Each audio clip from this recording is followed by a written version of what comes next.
Jeff, you're gonna watch this shit. Alright, it's going. Cheers, guys. Cheers. Alright, you all got the papers in front of you? Today's class is the first of series.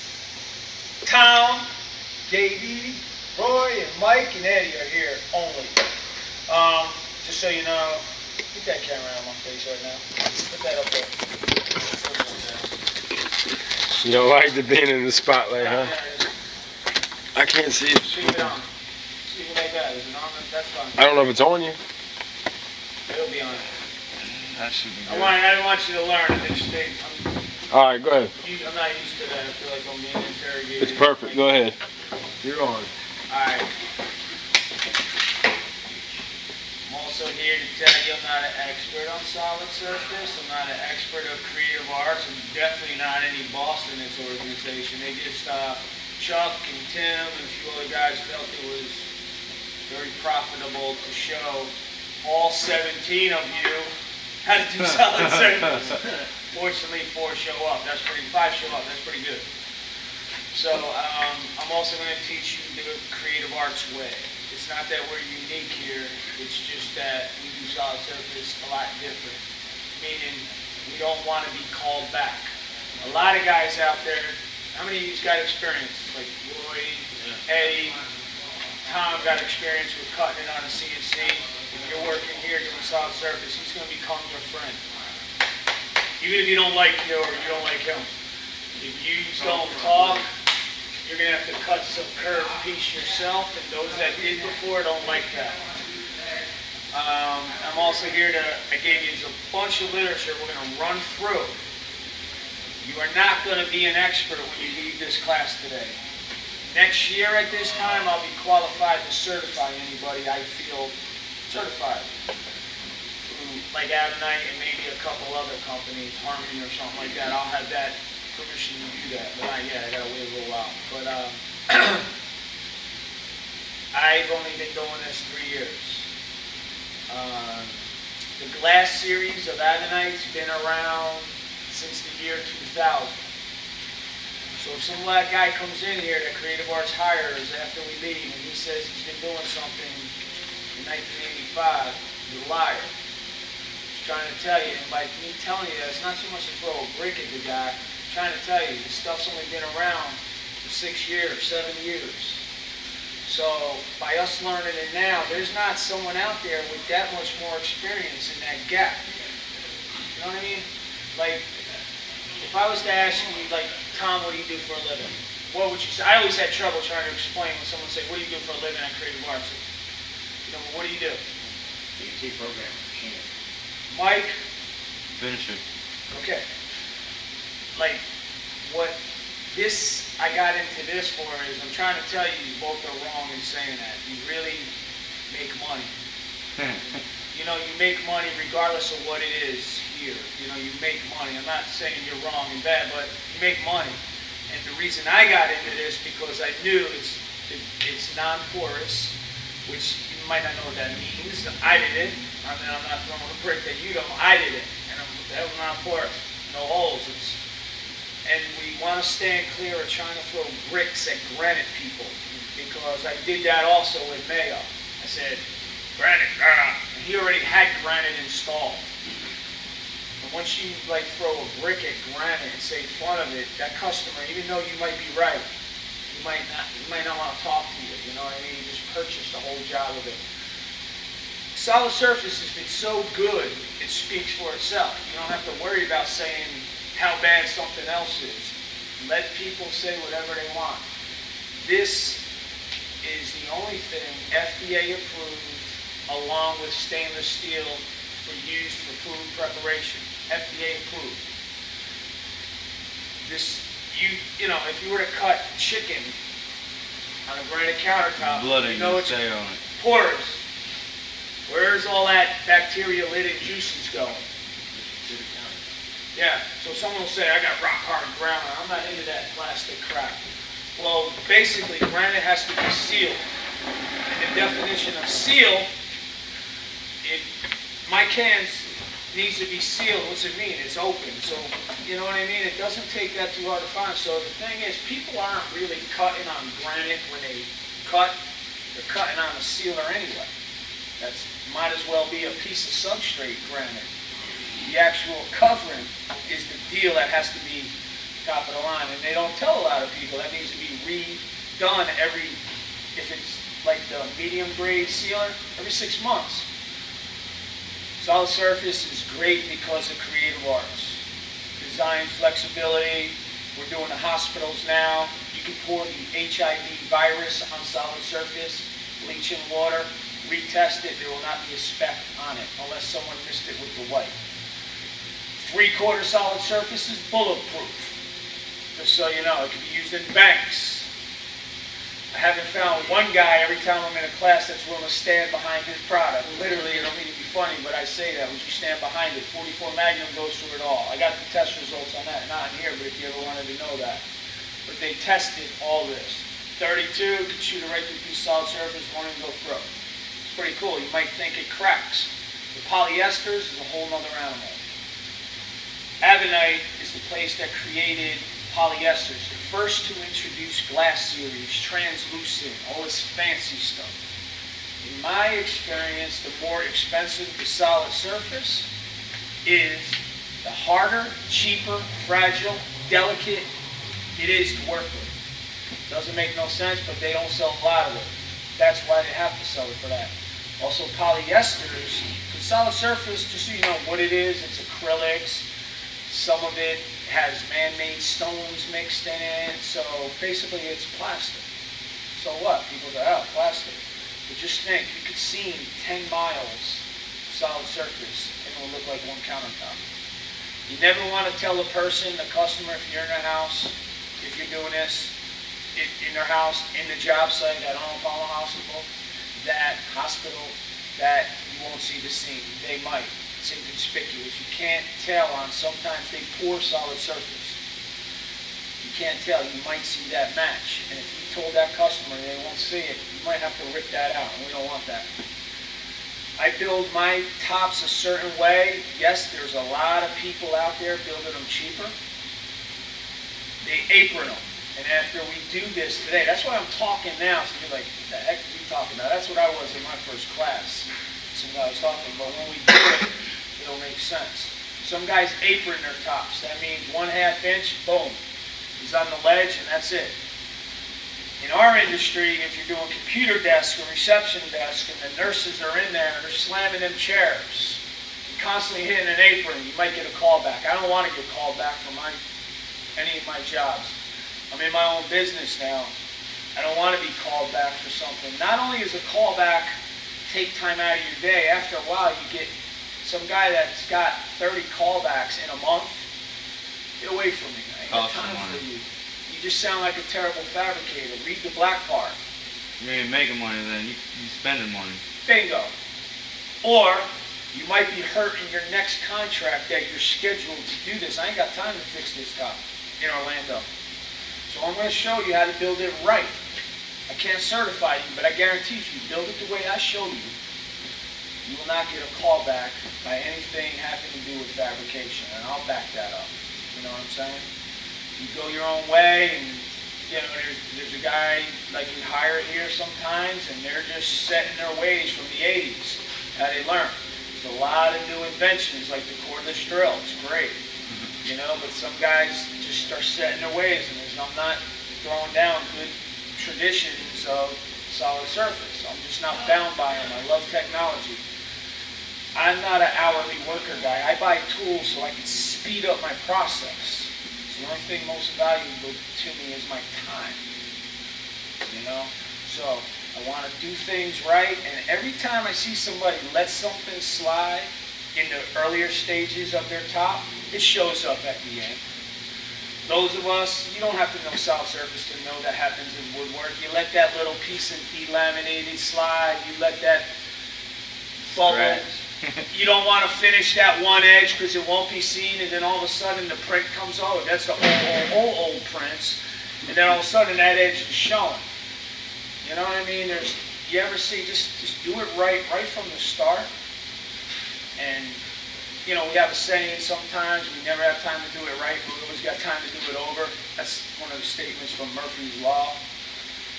And in solid surface, regardless of what goes on here, we're going to do it. I don't care if it cracks, it chips, it's repairable, it's renewable. It's got its cons. It's not good for a hot boiling water to lay on it. The reason I'm telling you certain things, because regardless of we're doing these office tests for Mayo, 194 tops, you might be doing a bar for the Hilton.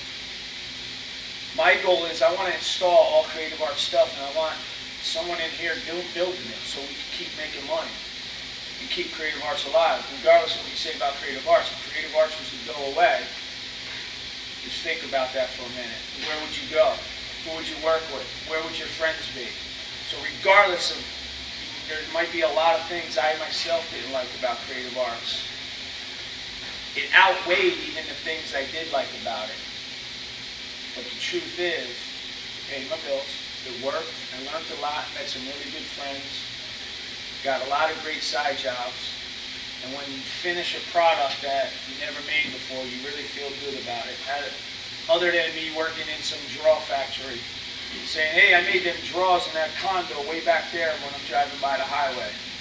You know, here you be doing solid surface tops. So regardless of what you hear, the negative sometimes come in, think about that. You guys got the option to learn this solid surface, and they're selling the heck out of it. So you 4 or 5 are the troopers. But one more thing I want to say is about the money thing. You're here to make money. That's not insulting you like, I'll clean toilets for money. I will if it's paid right. I will clean the toilet. I'm 40 years old. I ain't got time for awards and all this stuff. But when I hear somebody say, I got $1 million job, I got a $100,000 account, I'm not impressed by that. Let me see your records. Let me see your treasury transactions. Let me see the money coming in and how much went out. $1 million job, if you ended up spending $999,000 in materials, you did all that for your dollar, that's what I'm impressed by, how much money we're making. This stuff is awesome. That's why I'm saying I want to teach you guys the right way. And there's some things I don't know yet. Like I said, I'm not here to say I'm an expert on it. I got 3 years. I won an award for my fabrication skills by guessing, by figuring out on the glass series. I won a World International Award for this Hilton they do.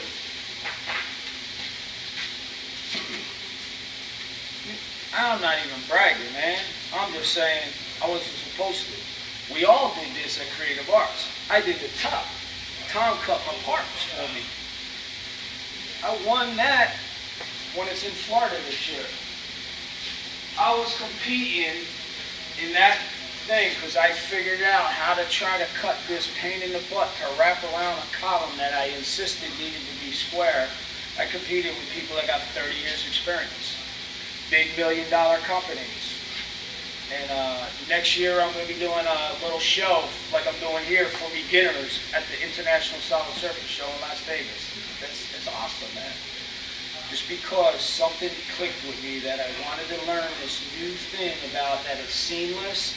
The hospitals are booming. Everyone's concerned, the world, about germs.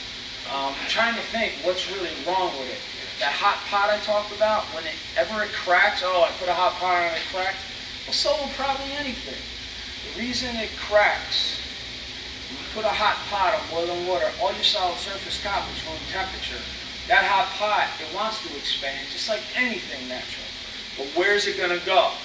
If everything's room temperature, it's staying there. And that's why most stuff cracks. So if we do this, and you guys get a job, and I'm gone from now, and me and Chuck get in a disagreement, and I don't come back, keep this thing going. I'm training you guys to steal work out of my pocket from here. But I don't want, like, hacks doing it. I want good guys doing this because, in the end, if like 30 people today in this class build hacked out tops that was going on around here sometimes, some cheap-looking tops that kept cracking, the average customer is like, Man, I hate solid surface. And then there's that guy, well, my granite didn't crack. Well, my laminate didn't crack. And before you know it, the word solid surface becomes nasty. So my job is I don't want to hurt the industry because I just dedicated my life to get into this now. And I ain't got time to try a new career. The reason I got into this because I was familiar with woodwork and laminating and tight seams. So it wasn't like you guys are. You still got your woodworking experience. So even though you might have 2 years experience, y'all could win awards. You might not care about awards. Like me, where's the paycheck? I want some money. I make money. You ask me what I do, I make money. I want to make money. I want to get greedy, but I want to make money. And this is the stuff to do it. I don't need to read this to you, but if you see, is Avonite easy to repair? What's the difference between satin, matte, and gloss? One thing I like to tell you too is sanding's a whole nother animal. And the reason you're here, even though you're a finisher, don't think that I'll tell you, there's a school of guys out there in solid surface that just want to be the fabricators. They just want to fabricate it, but they can't sand it. There are guys that can sand it, but they can't high polish it. There are guys that can sand it, fabricate it, polish it, but they can't install it. There are guys that can sand it, fabricate it, polish it, install it. They can't repair it. I feel I'll tell the world I can do all of them phases. Provided that I got good cabinet makers. So if there's some cabinets that are at a level and I cut my seam straight, it don't matter. They're not going to be hitting. And I got to start cutting this one an angle to match, then I'm out there leveling jobs. So you're based, you're like it seems like everyone gets to drag their ass in a job site or in the job field or at the critical, except us, the last guys, the countertoppers, the installers, the finishers. Tom knows that from CNC. You got to keep all 30 guys employed. He's cutting all that. So that's something to know. You might not be good at fabricating, JD. You might say, man, I want to sand it. I like that. I want to profile it. And that's how you guys, if you want, your own department here. All right, you're the fabricator. Roy's going to definitely want to be the installer, but you could be the finisher. You already got your hands on a buffing wheel. You might want to be that. And then Tom's like, I can't, but if everything goes wrong, I'll repair it. Understand? So there's 4 phases that you could be in. I suggest you try to learn them all. Most people say advanced classes are for repairs and glass series. Every time I'm at a show, I'm like, you should be teaching repairs in the same darn day as fabrication. In case you fabricate something wrong, the glue dries. How are you going to repair it? How are you going to fix it? We got to wait for 3 months of education so I could get to this class. I got the top here and a customer wants this fixed. So that's why there's some things I agree with the top solid surface leaders out there. So I'm going to show you my opinion. I also don't feel bad about saying, man, Gene was wrong on that. Find your own way. I'm doing it. I'm finding my mentors and my teachers out there that I learned this off of. I found better ways, different ways. I found on-the-job tips that I use tools that I made. I filed the file down so I could get into code, splash. There's a lot of gimmicks out there. There's people sell you tool catalogs when you're a newcomer as this stage goes. You're like, hey man, I'm learning solid surface. Like me, take it from me. I bought all this weird stuff. There's a book out there, they specialty tools. They sell a lot of great products. So does Pinsky. They're real good guys. They also are familiar with the fabrication techniques. You can call them about questions. There's also a lot of customers. Dave at Federal Saw will also tell you, if you ever go buy bits, he'll tell you what bit's being used more. Check out this new thing. He tells you about the latest in papers. And I mean, Dave at Federal Saw is good. And the reason you really want him to be good and you really want to support your local guy is because if you get into the habit, like a lot of fabricators I see out there, they become dependent on mail order supplies. And those of you at Creative Arts know not everything goes according to plan. And if you need this certain bit because some guy just stole your bit or used your bit as a paint mixer to open up something, you need to go get a bit real quick. That's what I'm saying. So I'm also going to show you how to use basic tools. I got a lot of badass tools, fest tools. I don't want to use them because you don't have them.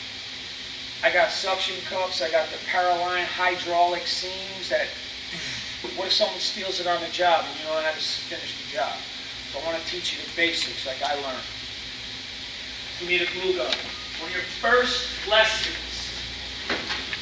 when you glue, and I guarantee you, I'm not going to tax you here all day for long where you hear my mouth. I'm just going to give you the basics, something to think about when you leave here. You probably heard everything I'm saying before, just in different words, but you also know how to, once you learn solid surface, explain to somebody else. You're also going to know how to tell a customer, hey, what do you want? You want this top matte, satin, or gloss? You're also going to get experience that what I'm doing is refresh. My business is refresh interiors. I don't want to fabricate, and I really don't care about installing. But a lot of solid surfaces already installed. Ask Home Depot. There's thousands and thousands of Corian tops installed in St. Petersburg alone. Instead of ripping them out, you get your sander. Don't buy a DA because air pressure on the job doesn't cut it. It dies out. Get an electric sander. Invest it. Put a jar. Buy a tool a month. If you ask somebody in the shop for a tool, the same tool 3 times, guess what? You need that. Buy it. You know what I mean? Seems like I used to spend more money to be entertained than to be educated, and I waste a lot of time doing that. I want you to do that. Go ahead, get a sander. You might make, I'm getting like $35 a linear foot to sand some lady's countertop. That's 10 feet. It's good money. You know what I mean? Who knows? Sometimes I add an edge. Boom. Sometimes I get 100. I just did a job. It took me 4 hours to sand a commercial job. They had to get it prepped for the opening in Orlando. I polished a little bit at the top. They wanted the front edge, satin, not high gloss, so I didn't need my buffer. $700. And they paid my mileage to go to Orlando one day. That was cool. I didn't work all week, so it turned out like, so I'm learning that business. I got to try to get them ducks in a row. I'm just telling you the opportunities. I already went out on my own. I tripled my income. This class is not designed for you to go out on your own because it's rough out there. Practice it here. Learn this. Make them some money because they're doing all the advertising for you. I'm even willing to say that on this tape if it's still running. Don't go out on your own yet. Learn there. They got a lot of solid surface to keep you guys busy and you can make more money. One of the first reasons, and I'll tell you this, a long time ago, Roy used to work here. Is that on, Ed? Yeah, it's still good. Good. Long time, Ed, he used to work here. And I remember coming up to him because he told me he had solid surface experience. I came up to him and I couldn't get this tip off. And I didn't know how. I didn't know whether you cut it. I couldn't get this off. You just knock it down the horseshoe. That's all. Now that might seem like petty, but that's where I was 3 years ago. And since then, I've been to 2 shows in Vegas, which is not just a show. The show, they just show you a lot of cool machinery. But the class, you learn from guys like us that really have a passion for this. And since then, I've been to every advanced class. I've been to every mentor. I've been to, I got over about 50 hours in just training, listening to other people. Some of the stuff, they don't make sense. Some of the stuff that's written there is the black part, what I call them. Read the black part. That's the structure. That's education with selling. And how do you sell solid surface? Who cares if you can do it? No one wants it. What do you say? That's what you have your little discussions about. We get that question. What do you say when a customer says, that's plastic, I want granite? What do you say? You know what I mean? One of the things I do that's not in the black part of any book is I'll get a piece of scrap. Before I put my tip on, I make sure it's running right. See one's coming out. There it is. There's the white. If I would have thrown that tip on, brown would have been all the way here, the hardener here. The average fabricator will put this on, let's say, an 8-foot long top, 10-foot long, who cares?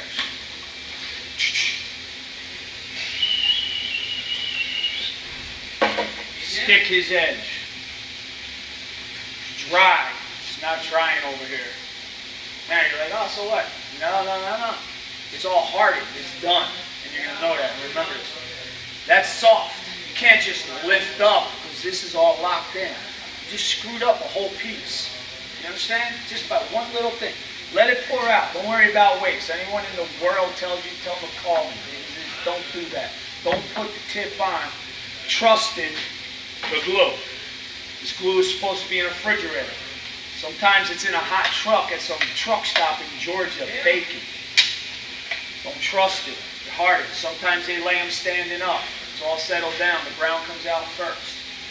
Do that. That's the first thing I want you to remember. If you're ever working with me on a top, and then even when the glue's half empty, you put a new one on, you still got glue in here. Make sure, spend that time.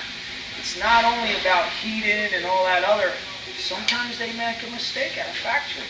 You bought one tube for your glue, and only the color's coming out, or just the hardener. You are screwed. So if you have to, you make sure it's coming out. You can stir it yourself. It's like a 2-part epoxy, but it's not 50-50. It's something like 90-10. So that's why check that. When you're messing around and on your end, it's sometimes like the tops we did this week, 40 feet tops. So there was a lot of work. One goes empty, I grab another tube. I don't use this tube because in here is pre-mixed. It takes 15 minutes to this to harden the glue. So, you understand what I'm saying? I'm running along. I don't want to throw this tip back on because there's already 10 minutes drying time in this tube. So what happens is I got a new tube of glue. Man, yes, fresh. We continue where I left off. You now put, you see what I'm saying? You now put 5 minutes drying time and you're running all the way down. And you start clamping. That's already got hard before the glue gushed out. Now you got, once it's hard, it's like a rock. And there you're going to hear the terms and you don't want to see them. Voids. Voids is gaps. Voids in the seam means it's weak, it could crack. Voids at the edge, you see that. Some people won't want to see a slit in there. The glue, the screw. You got to carve that shit out with a spline bit router. You got to put a block in there. It's there on repairs, I'll show you. So that's just enough talk about a glue gun, just knowing how to use that. You know what I mean? Alcohol, keep your fingers off of this. This glue we worked with, it's with some speckled colors, so it really wasn't that critical, but when we do this job, this white Corian, glacier white, that glue dries yellow sometimes. You touch that, anywhere you touch it, the oil in your skin mixes with that. This glue will pull. These guys, I do it myself, I mark it with Sharpie markers. I try to get the color close. White, and you write with a red marker on there, even though solid surface is not porous, it doesn't bite in. If you don't clean it off, your alcohol runs into that edge, it's pink. Customer don't want that. Carve it out. And if you do repairs like I had to, and I'm teaching you, I've made a lot of mistakes, and I'm probably going to make more. But I swear, guys, I'm going to tell you them all, so you don't have to. You're going to make your own. And I want to kind of keep this as what we're doing right now is like a solid surface guild. A guild doesn't need to be these corporate people that think they're all that. It can be just like 5. We start our own thing. We're solid surface crew. All right, you're the finisher. You're fabricator. You're the installer. Tom's the cutter. Me and Eddie will do installs on the other side, the seams. You know what I mean? That's how it works. Creative Arts is selling the heck out of this stuff. So you make them money, and you're doing something more than what you're, and there's a saying, do more than what you're getting paid for before asking to be paid for more than what you do. You know what I mean? Like, what's your angle? Yeah, they're working hard, they're working hard. They're up there, they got like 30 other jobs going on. But if you go up and say, hey, I'm building this, and I got these tops out for you, and you didn't have to hire Gene with his high prices,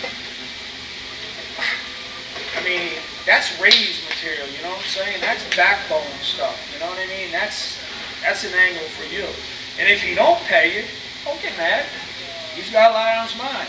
You might pick up a side job doing a little vanity top out of the scrap they brought to this place. You know what I mean? In solid surface. So no, you might do a little bathroom vanity. You can do a bathroom, the way pricing is, I'll teach you that. I do 3 times the sheet, sometimes I do 2. Depends how fancy they get. Someone wants a countertop that takes 1 sheet. The sheet costs $725. Times that times 3 is $21.75. That's how much it costs for cut, build, install. Done. Bingo. That's nice. I could do that in probably 3 hours. But can I find someone to buy it? Well, there's your money. There's your advertising. There's your phone call research. There's your consultation. They're sitting at the customer's house picking out a color. So that's why you can get paid for what you do. Okay. The second thing I want to talk about is spring clamp. This is solid surface man. This is the, or woman, in today's politically correct. The reason I say woman is I was at an advanced class not too long ago in Orlando, advanced series solid surface, and a girl wanted to learn. And I'm not picking on her because she was a girl. She could not squeeze this. She cannot squeeze a squeeze clamp. If you cannot squeeze a squeeze clamp, any of you guys right here, get your ass out of here right now and punch out or punch in. Just get out because you're never going to get it. I don't mean to be mean. You're going to have to pick finishing. Then you can't pick up that big gem sander. So you're going to have to pick something. But go home and train till you can. 1.5 inches. They make bigger spring clamps, but I'll show you. They got that thing locked right now. But basically, this is how you do it. And when we do it, we're going to be building. There's ways you can clamp it. Those that know, you probably got experience. I can move it with this now. When I clamp that way, it triggers the piece to go that way. Trigger that way, it comes back out. That's why I'm doing it with the edge. Sometimes I don't do the blocks. When we lay out these tops, I'm going to show you that. So I'm going to go, remember what I said? You know, and that's why I'm doing this stuff now. So this is going to become your friend. If you want, steal one of these from Creative Arts.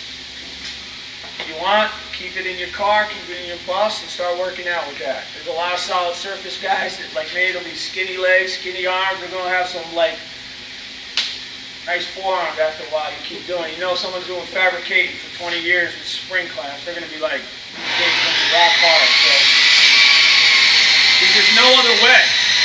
Clamp it. You squeeze, clamp it, you try to get stitched. There's no other way. And for some reason, I mean, if the spring clamp company probably knew how valuable they are to the solid surface industry, they'd cost more than 99 cents. There is something wild about the tension in this that it's the perfect tension to squeeze glue out. Not too much. C-clamp will squeeze all the glue out. You squeeze all the glue out, got no adhesive. There's something wrong with that. That this is the best. So when I talk about some of these funny guys that come out here with solid surface this, solid surface that, I looked up this plastic seam release tape. Okay, it's $19.95. Do you know what it is? It's that shit right over there in the corner that we pack our boxes up. The shiny stuff. It's packaging tape. Be careful of that. It is release tape. When I'm doing a seam on a table or a bench, I don't want to lay my seam on top of wood. Even though the glue don't really bite to wood, it will bite enough to rip up the wood or something or break. The plastic release tape, which is packaging tape, that shiny thing, that releases. It just peel it off and it's a nice hard surface, and you'll find that out too. I use that a lot when I'm doing a seam or a repair. Say you're doing a seam, you get a chunk in the edge. Squirt some glue in there. I squeeze that shiny mica. It's the only thing it's good for that we're saving back there since 1935 back there. That boomerang mica or whatever it is. The old mica, it's got some nice sheen to it. You lay that on a seam and squeeze clamp that to the top. It pushes it in. You peel it off. It's like, it's gone. You know what I mean? It's a black coat. And you'll learn that too. So that's some of the little tips. The next is the sander. I use a normal DA when I'm in the shop. Out on the road, I use my vacuumless vest tool. You're going to love solid surface when dealing with Bruce Miranda. You're going to do a top in here, and he's going to come along. Now with his bow tie, man, I was thinking, I don't like that. Make it satin. All right, and you're going to take it, and you actually will change off your 60, throw on some 30, even though it's high gloss. Take off the high gloss. Bruce is going to say, no, I want it high gloss again.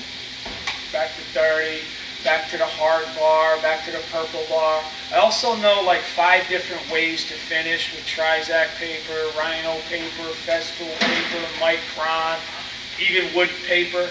The best paper I found out when you're working with basic solid surface and polyesters is Micron. It's all the same grain and it never crumbles onto your product.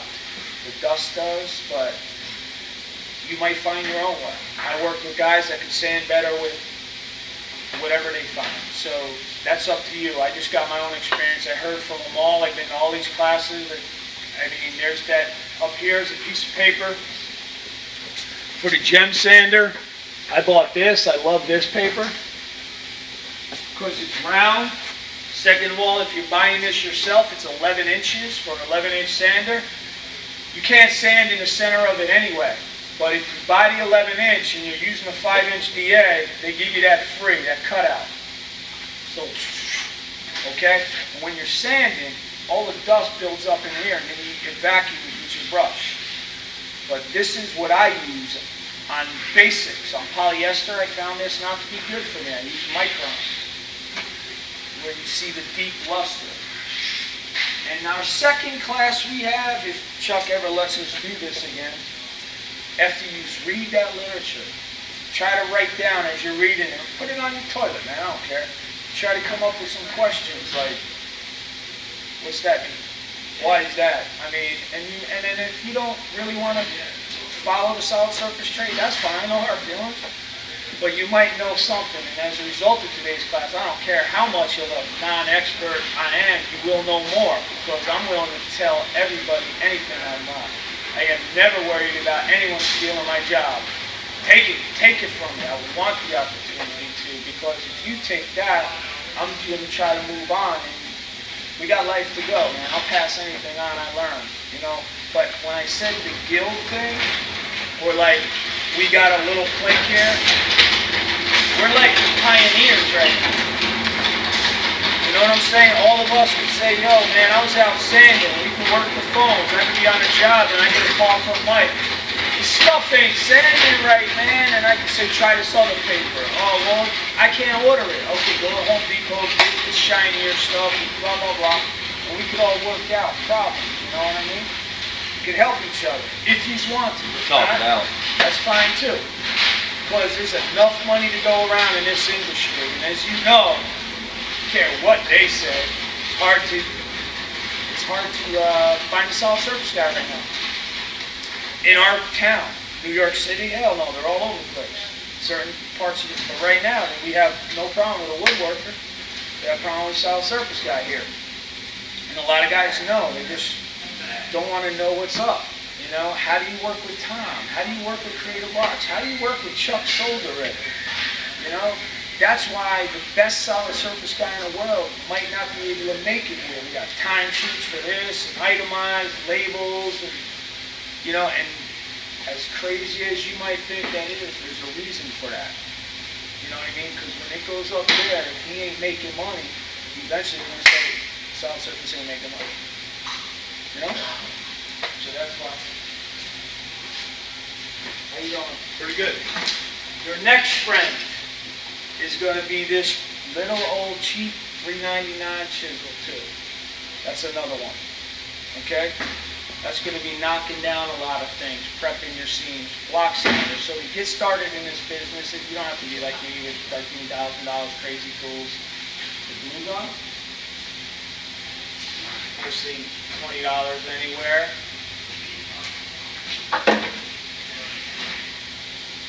Scrap wood. Creative Arts gives a lot of this. You're going to find out what these are. These are what I glue to my build-up. When I lay the top, just give one dab of hot glue, put it on there, and the squeeze clamp. Remember when I said the squeeze clamp? Your piece, after you wet it up and you got 15 minutes before it dries, that piece might be moving on you. That's why we're going to actually hot glue this there.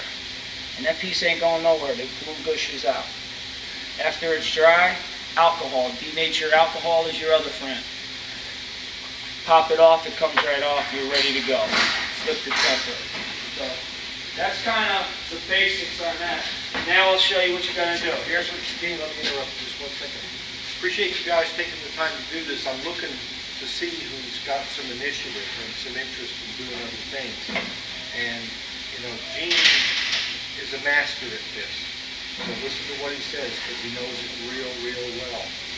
The other side of that is, I don't know what your interest is in other than maybe general knowledge, know a little bit about it, that's great. We're looking for somebody to run the solid surface department in this company. So we're looking for someone who is going to learn, and you can learn tons from Gene, and he's willing to teach and work with you. But if you decide that you have interest and you really like working with this, and this is something that you want to do, this is the kind of thing that could evolve into running your own department, being a department head, but you got to really know it. You got to take an interest in it, okay? Not just flat counting, but you got to really like this. It's got to be your art form. So, but you don't have to do that. You can just learn enough so that when you go out on a job site, you can do a quick seam and do a quick sand. Even that's great, and that makes you more valuable to the company as well. So the more you learn, the more you can contribute, the more you're worth to us, the more we can pay you. But I'm letting you know that we are looking still to have a solid surface department in the company, and we're looking for somebody to run it. Okay. And now, just like I said, you can know solid surface. Now, how do we get along with Tom? Here's the thing. You know how to do solid surface. I taught you everything we need to know. Chuck comes down. We need 30 tops real quick. Tom already cut it. Where do you go? What do you do? What's the print? So let's get up off our butts and let's go over and see what the scenario would be before we're actually going to do it. You know, walk around and go, what tops he talking about? What tops he talking about? Hey, check that tape. Got like 30 minutes. Oh, you got 30 minutes left? Yeah. All right. You want me? Come on. Pretty good. I don't need it for you. Yeah, bring it with you. We'll do it now. There you go. Now you're talking.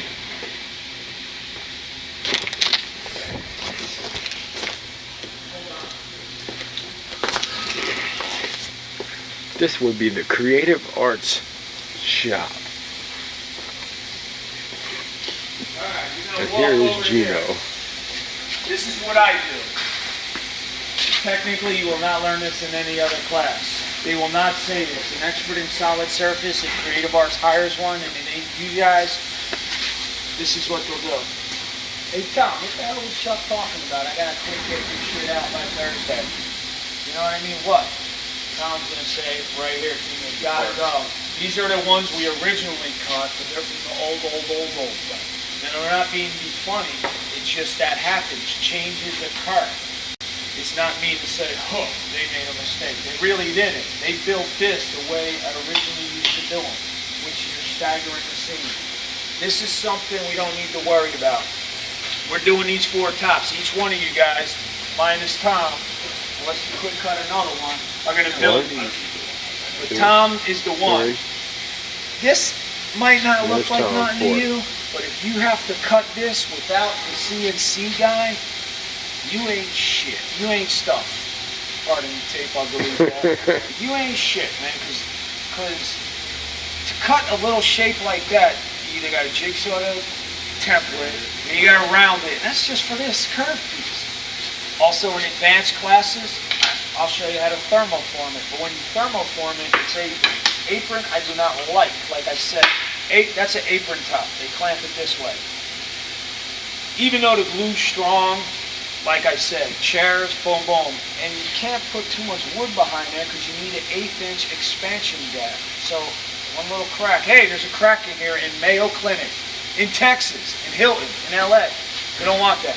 So I always stack my surfaces. There's a lot of guys out there that'll tell you.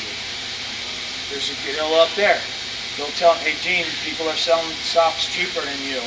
Like I'm gonna go, oh really? Okay, then take off 1,000. No way. This is how I do mine. I use more glue.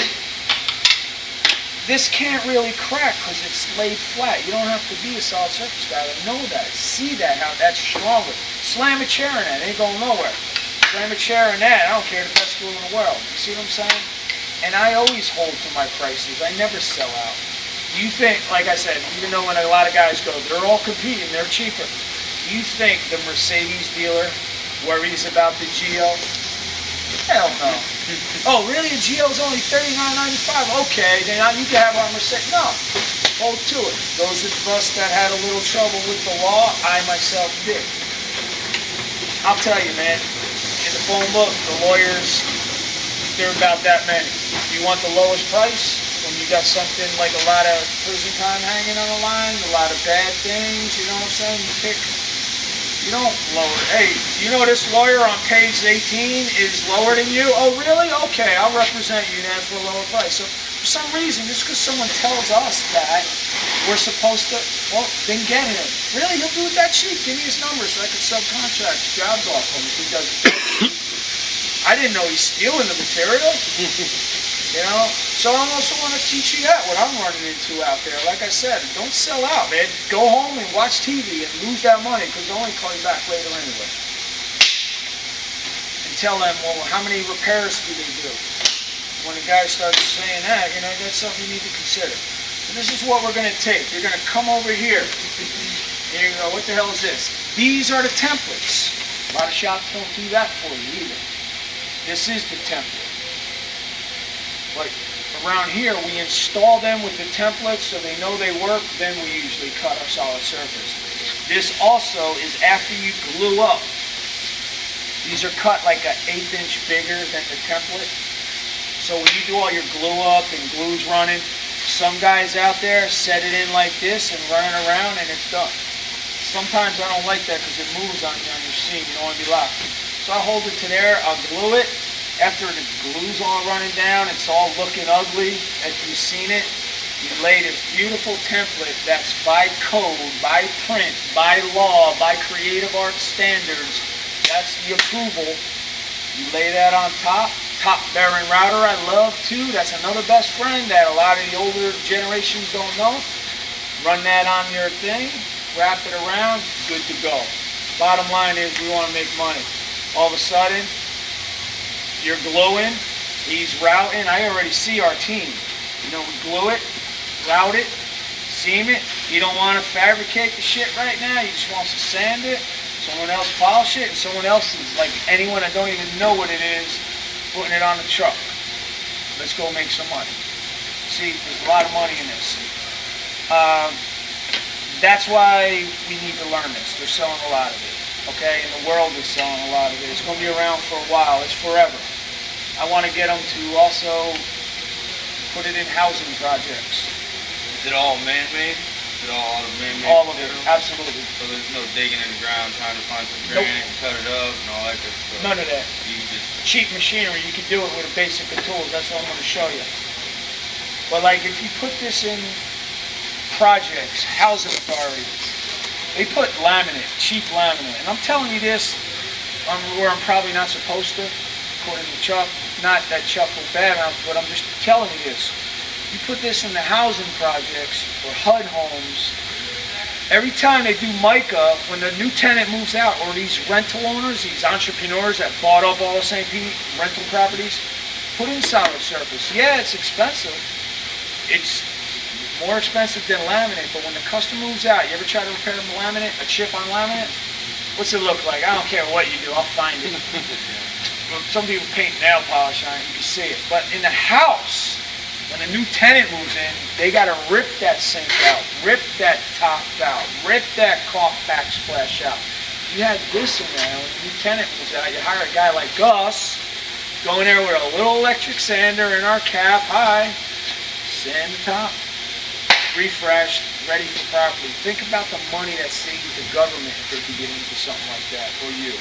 Or let's say, that basic white countertop, ma'am, or uncle, or Aunt Tilly, don't rip it out. They sell a strip of black gloss for $110. And we'll just put the black, and it comes 5 3/4. You put an 1.5 inch edge, put the backsplash in black gloss, and then rerouter it, refresh, nice new top. So think of your future when you're doing this too. There's money to be made in this, okay? So what you do is each one of you grab one of these. We're gonna take one. One set is for each guy. The splash is on here. I know this is probably the most weirdest splash you ever saw, but we're not gonna be worrying about that. It goes like that. Take a set and let's carry it over there, each one. Eddie, I'll grab yours. Don't drop a piece, or you're gonna have to learn repairs before fabrication. Not a bad thing, right? Nah, but we ain't scheduled for that today.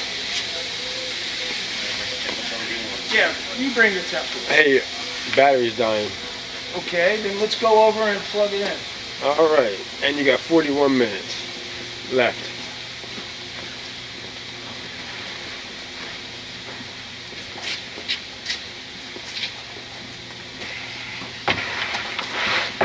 Alrighty, there's another battery. Let's shut that tape off. Set them up on your own working area.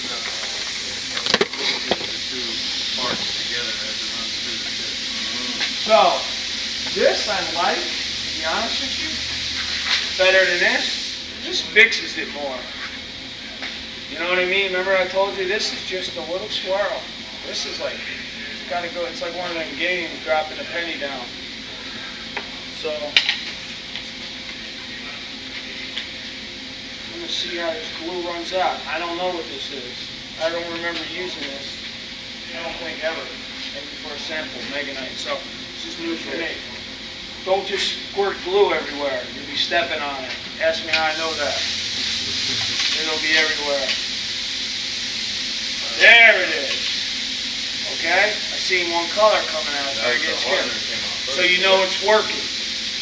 So you put this tip on and wait to use it later. Can't do it. Tip's done. I'll go back and put it with the manufacturer's send on it. That's probably going to harden in there. It'll bust off. Does this work like this? Yeah. Boom. Locks in. We're good to go till we're ready to use it. When I'm ready to use it, I'm going to make sure it comes out again. I might have did some mess up and messed up the tip. I'm going to have to chisel it out. We'll cross that bridge when we get there. Alright, Eddie, get back on that camera so we're moving around. Alright. After Tom gave it to you, here it is. So, we're going to separate our parts out. We're going to take this piece. Never, ever, I don't care if other people do it, just try to understand why. Don't ever stack if you can help it. Yeah, it's solid surface, you can sand it all the way through. I'll teach you in advanced classes the difference, what's it made of, what's the fire rating, all that stuff that we really don't want to worry about right now today. I'm not going to teach you everything in 1 hour. I mean, it's easy stuff, but not that easy. Face to face. Back to back. I'm calling that the back. Reason why it comes 60, average 60 micron, like a semi-smooth finish, and this is like rough. This kind of got a trowel. Microscopically, it's got a tooth to it, like sanded with a 40 grit belt sander to the back, and I don't know if it's that extreme. What happens is, I can sand this perfectly smooth, and that perfectly smooth to do it. But if you don't, there's a chance you might see the line. okay? Whenever I band, it's face to back, face to back, face to back. I never do back to back, face to face, smoother. I'll always have a block sander with 100 belt on it before I tooth it. 100 grit it. I need a belt sander. So I need a belt block, a block sander in our area. There you go. All right, we got one right here. That'll work. Tom, this will work here. This being your block sander. I'm gonna. Is that the face or the back? This is the face. You feel it, feel smooth, feel the difference. Okay, sanding that. I'll tell you why. Just do that. You just do one coat. This is normal block sander. Sometimes when you're cutting on the CNC, sometimes the way the factory is, it lifts up a little. Maybe on the ends. I don't know. It is only plastic. Some of it's acrylic. It lifts up. So if it's up, lift up. You don't have to be a solid surface guy to know. You're not going to have a tight lock. You're going to be stopping there. Just flatten it out. Don't need to sand that. You're biting onto that. There's your good. There's your first laminated piece. You're going to glue that, laminate it like that. We're going to clamp it. These are curved pieces. They're a little difficult. I'll show that. Get a marker, pencil. I don't care. On this color, I wouldn't write anything with a blue marker or a green marker, just in case you have an alcohol leak and you're squirting that, or the glue and it pulls in. If you're using a brown marker, black marker, you know, it might get away. Pencils, safer. Splash. I want you to write this, even though you'll think you'll remember, but at 194 tops, and this was laying somewhere. This don't look like a splash. This looks like a piece of cutoff. And then it's gone. And this job is tight. I think you could screw up about 3 times, and then it's just going to have to order another sheet. And then guess what? He starts thinking about solid surface. You know what I'm saying? So, what money they make, hopefully you'll make it. I flip it upside down. Make sure it's cut right before you just start gluing and then go, hey, you cut this wrong. And then I'll be like, well, it's your fault. Check your shit. You know?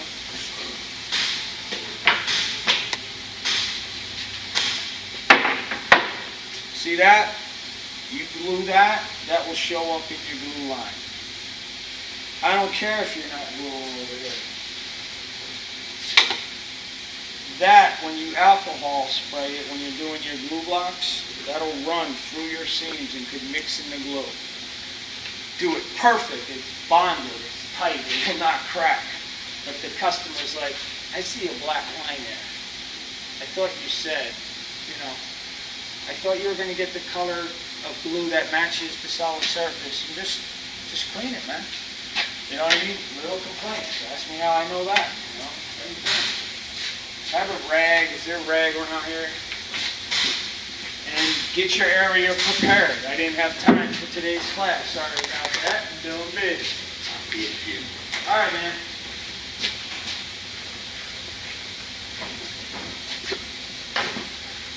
We're going to do this. So I'm going to do one kind of with all of us watching. And then you're on. And then you're like, you know what I mean? Try to figure it out. Then you do your own. Eddie, you're not going to do one. Yeah, I know. Okay? Yeah. There you are. So here's a rag.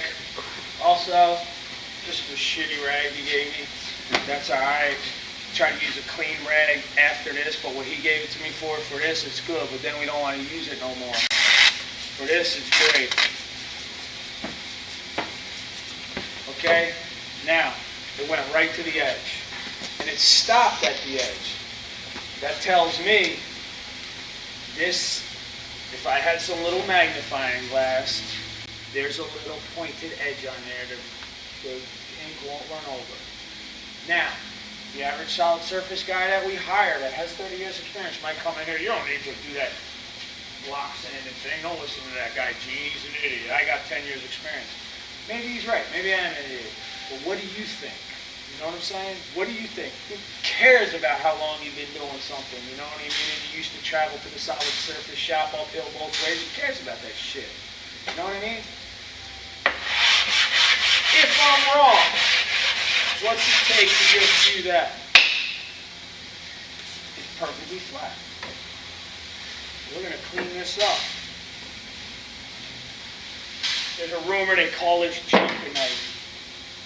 Who cares? A lot of people, we had a problem with a guy here, and I don't want to say no names, but he loved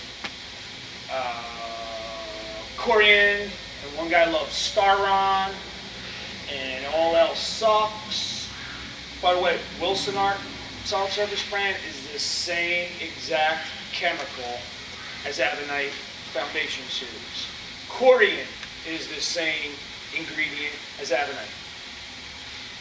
It's not me, it's not what I said, it's backed up by the literature. There's a lot of rumors how Corian started, I don't know, back in 1960 when Teddy Roosevelt was trying to form stuff for NASA and all that stuff.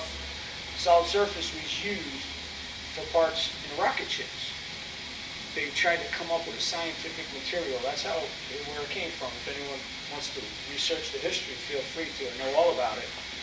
But not exact dates, times, and their mother's maiden name. I really don't care about that stuff. I care about what happened, how to go on. So then they branched into, let's come up with a countertop to use this material. Being invented it, now we don't know what the hell to do with it. NASA ain't buying sheets every week. Then, I think late, because I started seeing it in my early cabinet shops back in Jersey when I was working in a cabinet shop, it came in, but there was only Corian, that's all I've heard of. But it was like late 70, maybe 79, and early 80, I remember in 83. And then there's rumor, a lot of solid surface guys will say, everyone worked for Corian.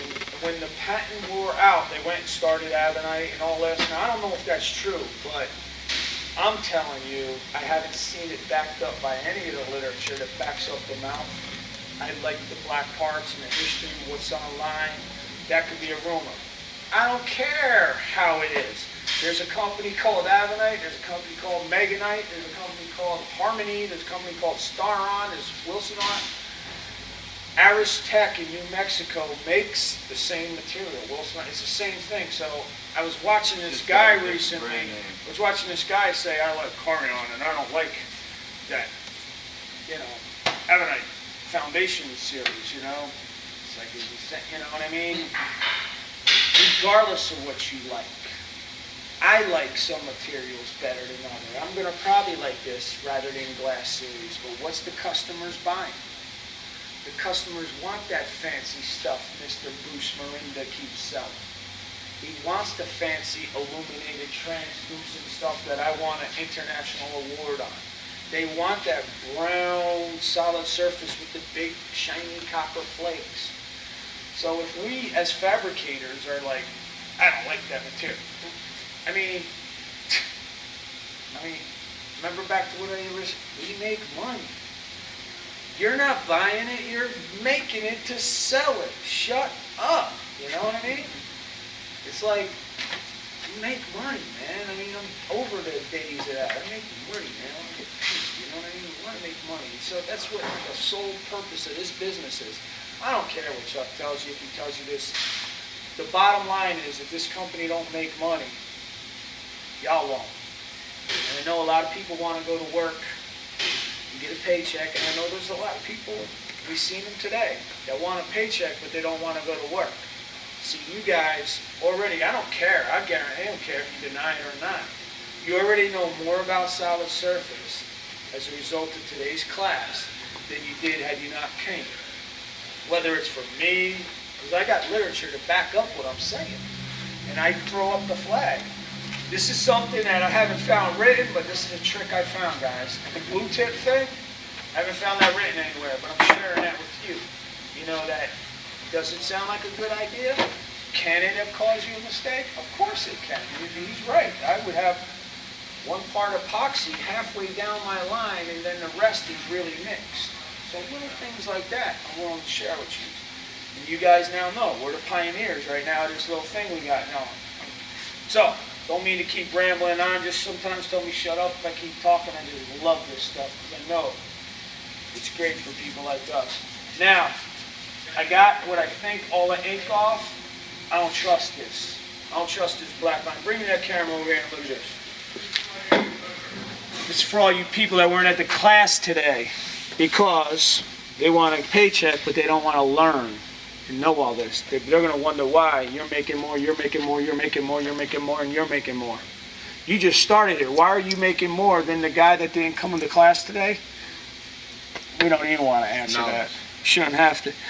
I don't trust that. Even though there seems to be no more ink, just don't try to concentrate like that because those of us that know, there's only a dip there, there's my void. Use always a block. Don't grab a piece of sandpaper and try to sand like that. Those of you that are artists, sanders, woodworkers, if you sand like that, the only place there's pressure is your fingertips. Damn, why are there 3 lines in there? 3 fingertips, that's what it is. Always try to keep it flat.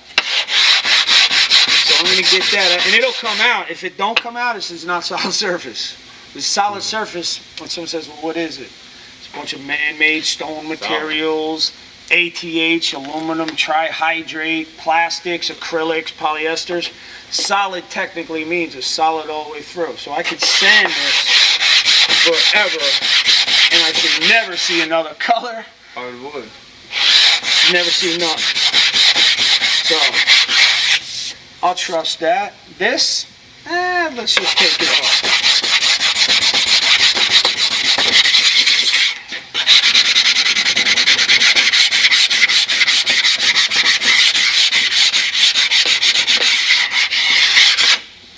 Okay. Now, we're ready for build-up. Let's check it out. Let's see if Tom cut it right. More chances than one. In my experience, he always cuts it right. Sometimes he gets bad information. I'm not throwing a brick at the people that give it to him because then they got bad information. So, all the way up the hill. Our job is make sure we're fabricating right. Get a block sander. This little thing is whoever has enough time to make this, better watch them anyway. But anyway,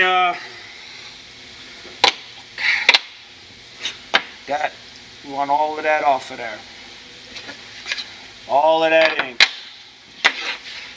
Where does this go? That don't line up. Now before you go and go, Tom, this don't line up. Think. Work smarter, not harder. And I'm not trying to make fun of you though, because I've been over there to Tom a bunch of times. Tom, you cut this wrong. He comes over and goes like this. Oh, that's why. Why didn't you read the label, Gene? Because I am all that and I didn't think I need to. That's what really, but I never say that to him. I just, so, that's basically how it's going to go. That will come right through your Epoxy. alcohol. Say sanded it, ran down. And I got sanded again. So maybe I didn't. That means it didn't have a burn on it. Now what's your paper you're using? Whatever's on here, but I prefer you use 100 or 80 block sander. Because you're getting shit off. And you're not trying to mess up your piece either.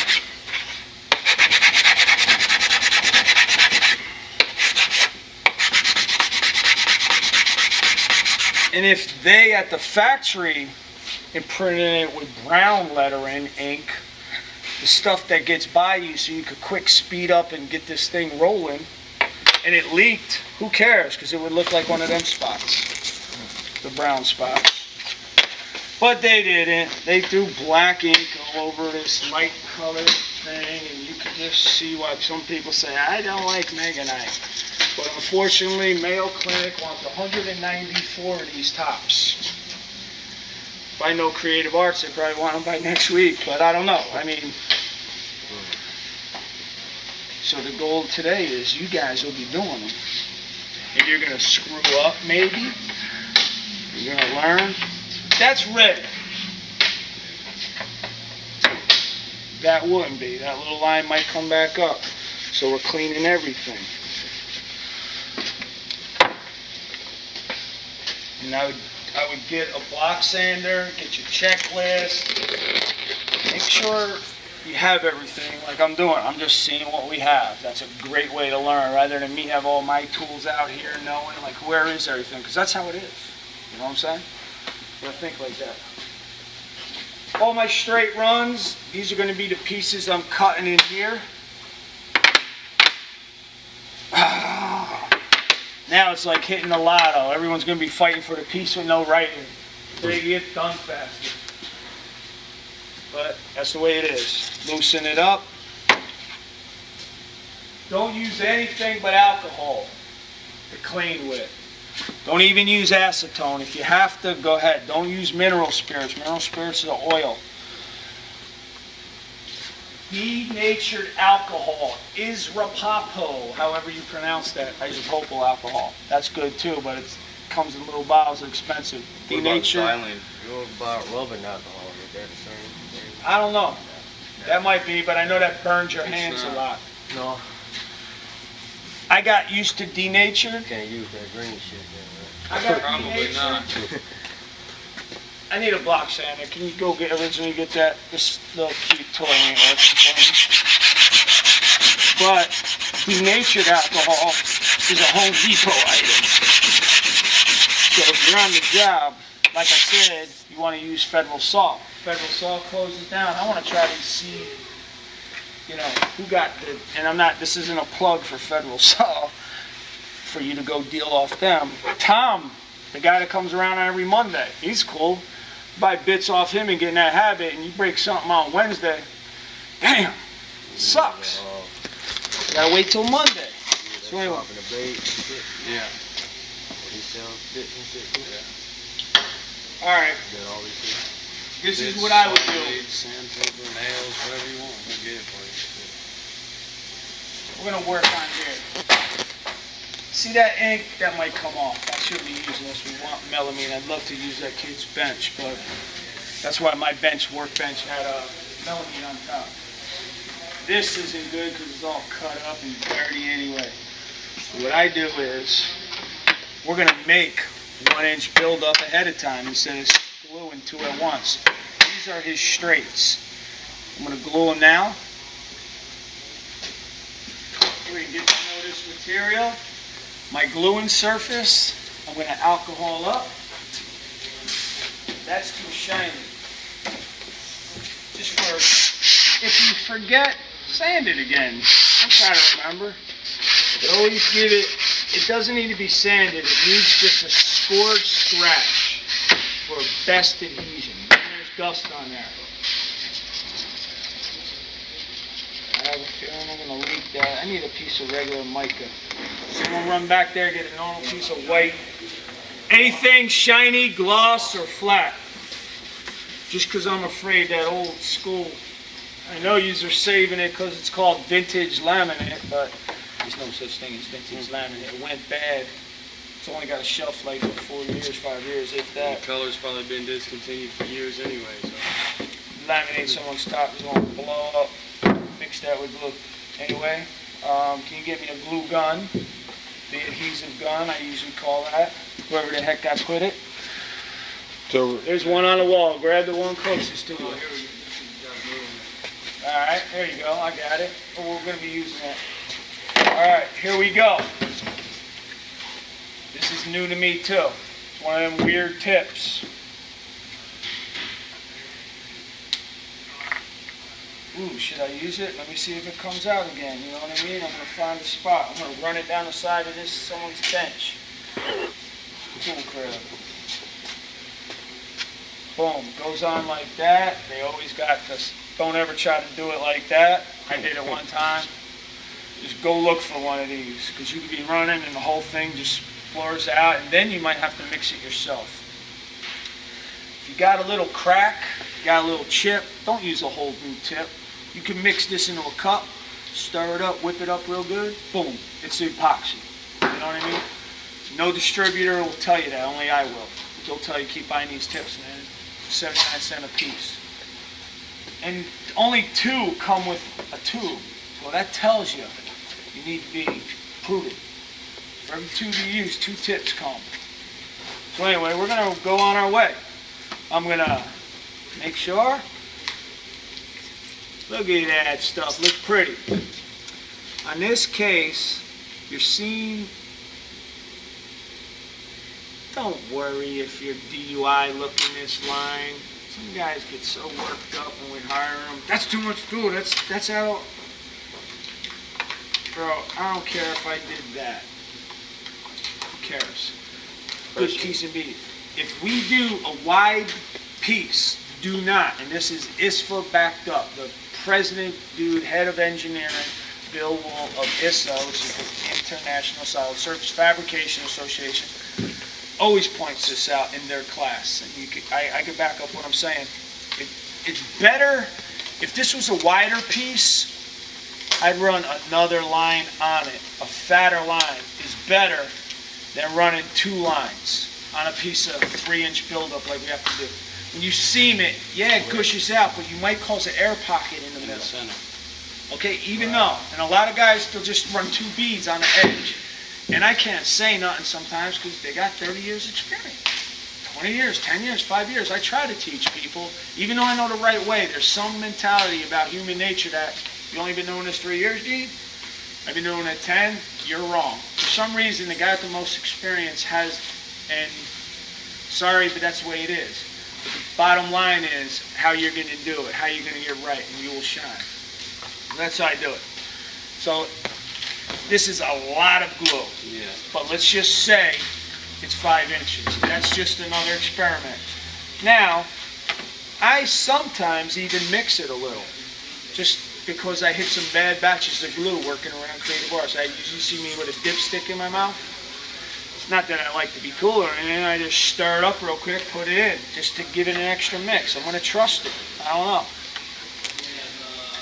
Now, what I'm doing here is I'm putting it on a straight edge. I'm scared of that orange. I'm going to hold it here.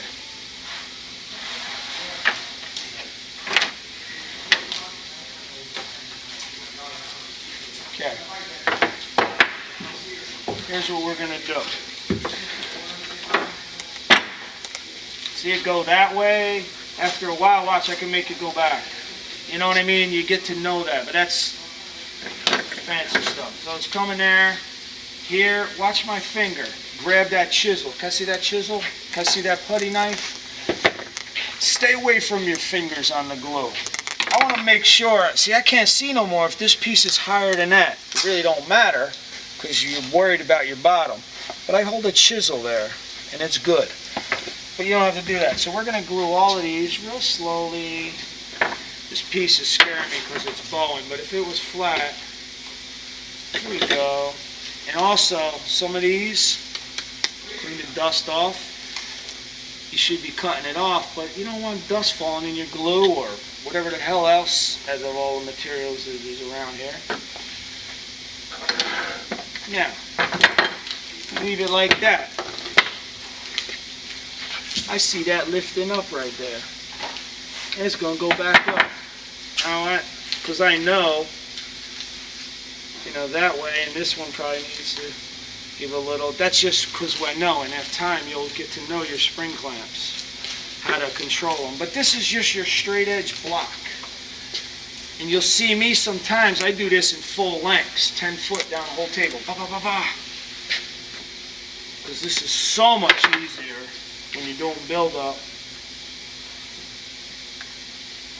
to just, after this dries and you do all your sticks, it's laying on that. You got a smooth saw surface under there. There might be, because I threw so much freaking glue under there, there might be glue on here and you take your chisel. When it's dry, I'll show you. You knock it off. It might be a little bit away from the solid surface, but it's going to be a smooth surface because this is hot. We can run it through the saw and trim off this bead that's going to be hard. Now, I'm not going to flip it upside down because then you want a straight edge on one side. And you're going to run it through the saw. Or if you don't want to run it through the saw, you don't have to. You put this on the outside and have your inside clean for your substrate. We'll talk about that in a minute. You need a chop saw. That thing's got a chop saw. They got one over there. We'll use that. I don't know how good it is, but you want a chop saw with a good, usually 10 by 60 tooth triple chip blade, 12 by 60, whatever you want triple chip. You don't want to chip this up. I know it's repairable, but you know, you want to whack this, and that's how I do it. You might want to use routers for every little seam, but some of this stuff seams up so great. Tom gives it to you seam ready. But when I glue it up this way, he gave us bleed. So it's probably going to be, we're going to do the curves like this. Or, let's see, what should we do? You know, oh, here's another stick I got to do. Might as well save that tip.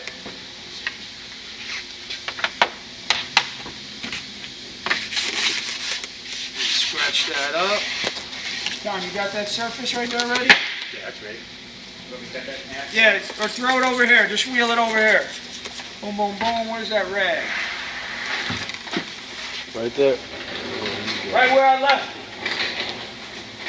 Okay. See, that's another forward piece. You want a flat piece. Hopefully the weight of this at least will weight down. Sweet. Don't ever put glue on it while there's still flash on it. For some reason, it just might not activate, right? Now, couldn't you clamp that laminate down flat with some clamps? To where Yeah, it or doesn't you blow just up? glue it to a board. It's hard and you'd be sweet, like a melamine table. Yeah, exactly. So, why my glue tip is good. Now remember, there's probably about 5 minutes drying time in here.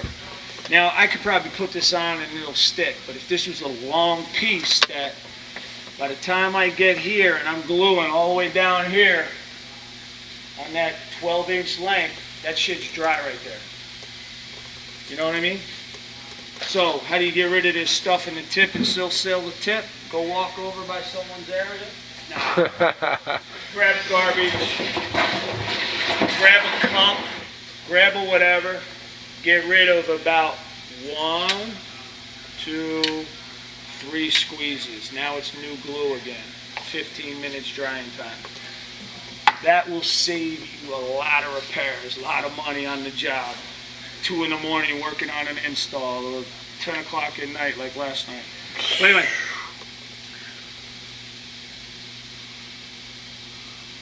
That's not good. I wouldn't even risk that. That's great. That could even be a little less. So you want about a 1/4 inch Don't bead? worry about scraping it all off trying to get a good caulk line. Go like that. And that's good. That's a lot of glue. Oops, sue me. You know what I'm saying? It's just, there's some guys out there worry too much. Boom. Can I have 1, 2, 3, 4, 5, 6 squeeze clamps? Okay. Now I'm going to do like this one, and these are going to do another one. See that?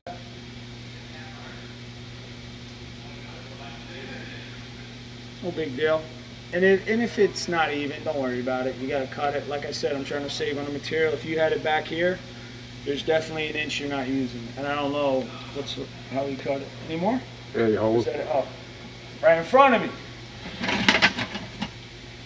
Okay. Here we go.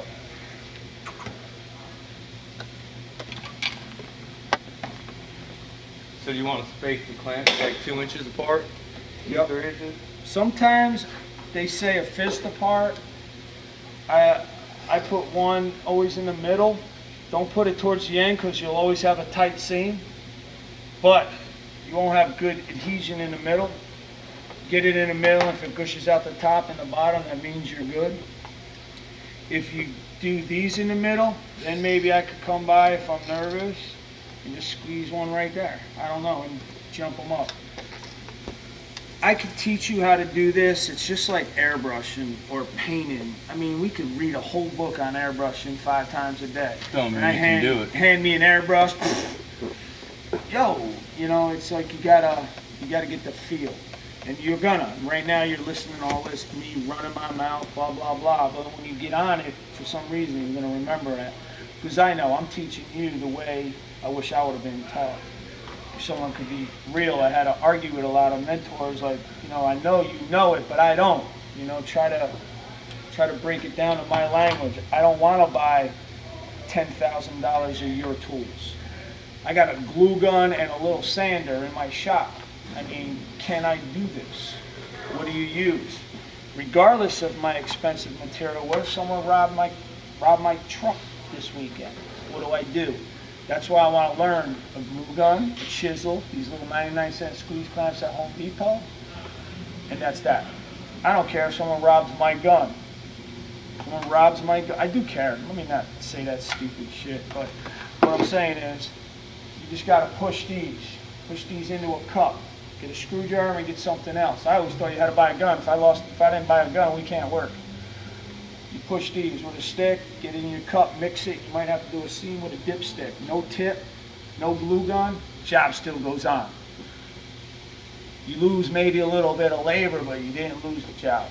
Okay? You didn't have glue guns. That's how you did it. In the old days, it was tubes. Yeah. And you had to stick it into your vibrator of your sander and shake it up. A lot of guys know that. That's how I was taught way back then. And then I stopped learning about it. I just never got into it. So that's how like Solid Surface came about, you know, in a nutshell. And now, like I said, it's the only thing food approved, and why hospitals want it, germs, and man, for something like this, it's just awesome. It's always renewable and it's repairable. We're gonna let this dry. I'm gonna come to these other edges. And I'd like to do these, but I'm gonna do these right on the deck. And I'm gonna keep these thick. Damn, Tom cut these wrong. I can't work till Tom gets back. No, this goes there. Okay? I'm gonna keep this like this, but see, I don't want this to move. I don't want it to move in, because Tom cut this thing. This ain't where it goes, but these things are seam ready. The router is like the bomb, man. That's the thing. That CNC to our industry go hand in hand, man. Yeah, you can do it without him, but for the yields, because it goes down to we make money. We don't do solid surface. We make money, man. I mean, we're not no kids here. We're not in some, you know, mental institution weaving baskets. I'm doing this to make money. The only reason I learned this is to make money, and it's making money, and it's awesome. I don't want to be in the way. So what I'm going to do is, I'm going to grab me a squeeze clamp.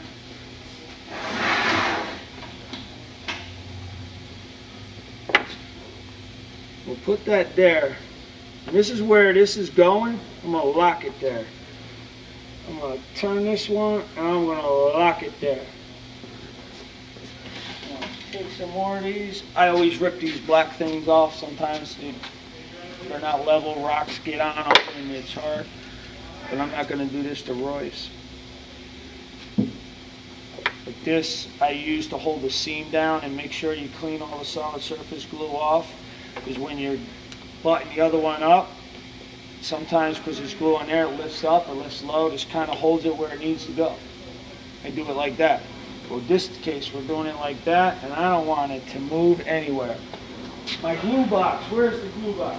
Someone steals these, gets rid of these, take these. Creative Arts is loaded with a bunch of pine back there, or maple, or don't use mahogany with stain on it. Scrap, when you glue it, same problem. Run into your glue.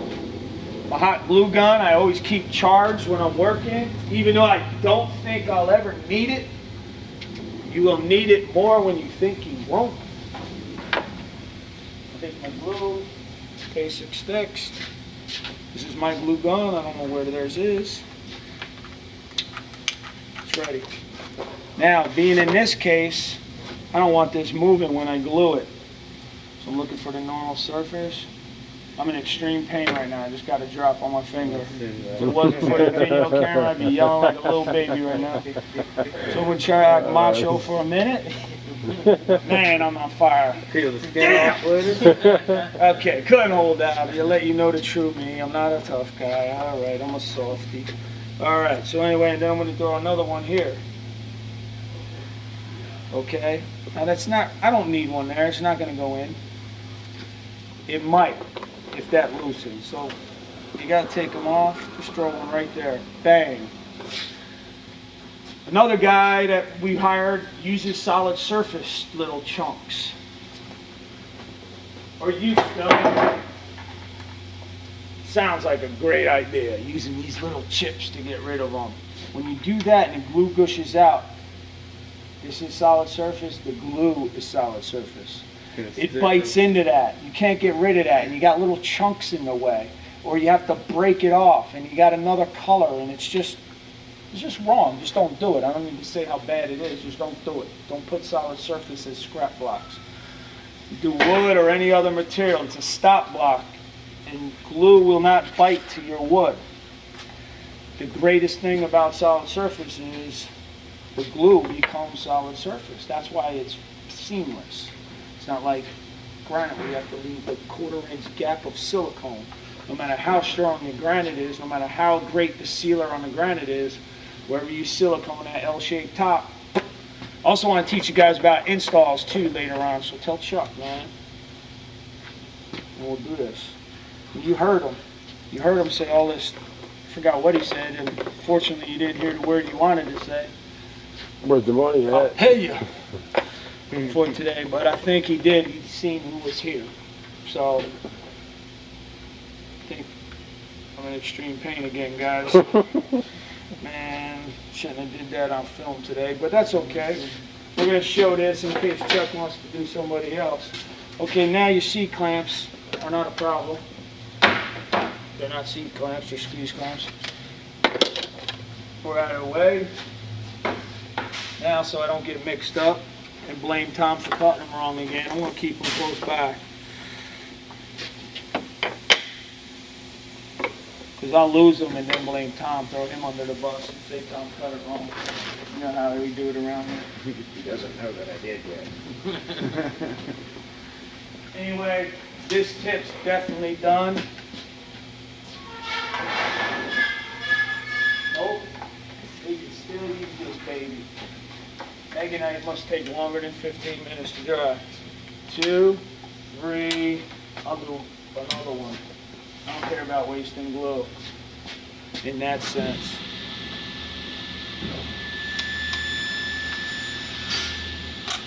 Now, you think it's going to come out the ends? I know. Now, some people say, why don't you glue them up? I don't know, I might run into problems here and then that hardens. Don't do it. Do what you're working on. Seen a lot of guys glue up 5 edges at once and then run into a problem. Oops, I didn't see that chip, and then they're screwed. Got 1 minute left, Gene.